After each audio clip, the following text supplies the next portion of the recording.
Good morning. I wanted to make this video today to talk about the product and what has been done in order to make this Raptor steering wheel conversion work. So I really don't want to talk about this specific portion because it's kind of my little trade secret, but it's also hard to justify $450 for a harness, which, you know, if you think this is the solution to what we're doing, that's not the case. It took me a few months to get this working.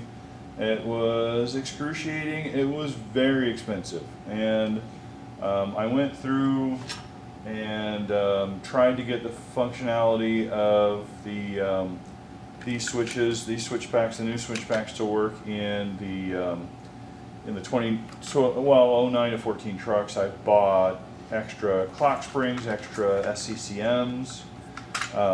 These back deals, I tried to see the difference between what's going on with the 09 to 14. I also have a set of 15 plus. Basically, there's intelligence in the SCCM.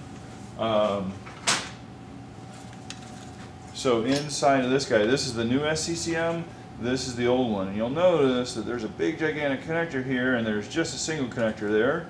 That's because this guy just analog passes through, and basically it's reading resistance on the old switch packs. This guy has a circuit board in here that actually takes the information from the switch packs, and these switch packs use the same wires into this SCCM, and it decodes it here. I can't do that. I don't want to make a new SCCM, so the path of least resistance after all my work was new circuit boards. So what I had to do was, this is, you know, the left side switch pack.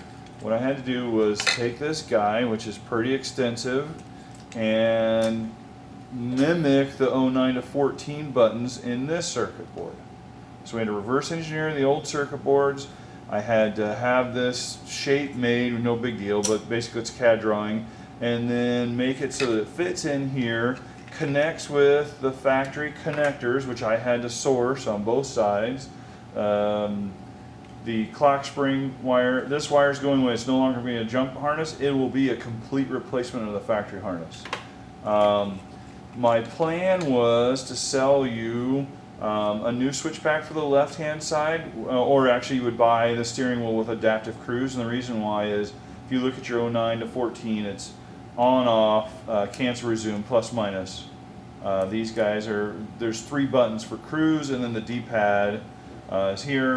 On the other side, the Raptor steering wheel wouldn't work, so you need a normal one, which has your hang up. It doesn't have your steering wheel. This is your mode. Mute will never work on any of them. The mode for the Raptor wouldn't work, so basically I was sourcing a right-hand switch pack from a regular steering wheel to work, and then an adaptive cruise steering wheel. To be able to put into these guys and sell you, right now I have 9 left of each of the left and right. Initial run, we needed a prototype. It's a good thing we did because there was a trace missing on one of them that they had to repair. It's expensive. It's super expensive to be able to make that in a short deal. Like if I made thousands of them, it'd be like $2 or $5 a piece probably. But I'm not there, and this industry or this product will never be there. So the circuit boards are still going to be expensive to make, but it's the only way to be able to get this done. What I've come to the conclusion is I'm going to actually, to make it easy for you guys and easy for me, is I'm going to sell you a harness. And then depending on whether you have a console or column shifted truck, the appropriate harness for that, so the paddle shifters work. And then the 2 circuit boards come to you, and then I'll give you the exact part numbers you need in order to be able to put this thing together. The reason why is if I buy the steering wheels and I buy the clock springs and I have them ship it to me, it's just driving your part cost, your overall cost up, because I've got to recoup that money plus when you pay me the approximately 3% that I'm going to get charged in order to take your money. So if I'm $600 in parts, that's $18 I have to upcharge you in order to be able to just stay even. Plus my time, which I need a little bit there. I mean, everybody wants to get paid a little bit for their time, even if I'm just unboxing, pulling it apart, changing out the circuit boards and putting it back together, there's still 15 or 20 minutes. And there's the risk of damaging, shipping, all these things. So the easiest way for me to be able to make this product affordable for you guys, as affordable as I possibly can, and not double charge you on factory parts, is to provide these guys. Again, the circuit boards are still expensive. It's going to end up being $355 for the circuit boards. No switch packs. I'll give you the part numbers in order to be able to order the right steering wheel with the correct switch pack for the left-hand side. So the adaptive cruise, all that stuff, buttons are on there. Again, on the adaptive cruise, it's cancel, resume, on, off, plus, minus, or set, decel. Here, there's going to be a plus, minus. That won't work, obviously, because you can't do adaptive cruise. The D-pad will work. On the right-hand side of the steering wheel, there's a mode button here, which works just like yours did. Basically, anything that worked on your switches